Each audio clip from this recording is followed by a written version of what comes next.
Сен сұлу ресейлік блогермен жарнама түсірген үшін сынға қалды. Қазақстандық Сен сұлу косметика бренді ресейлік блогер Валя Карнавал қатысқан жарнамалық ролик жариялады. Видео желіге шыққаннан кейін қолданушылар брендті сынға алып, бойкот жариялай бастады. Даудың өршуіне блогердің бұған дейін қазақтарға қатысты жағымсыз пікір білдіргені туралы ақпарат себеп болды. Ресейлік ютубер Антон Суворкин Валя Карнавал түсірілім кезінде түсірілім алаңында қазақтардың болмауын талап еткенін айтқан. Алайда қыздың өзі бұл ақпаратты жоққа шығарып, оны жала әрі арандату деп атады.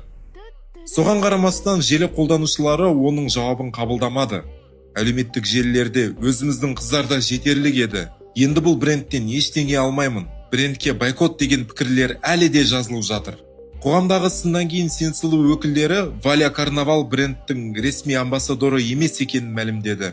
Олардың сөзінше бұл тек жаңа аудитория мен нарыққа бағытталған жарнамалық жоба болған. Ал сіз қалай ойлайсыз, бойкот жариялау орынды ма?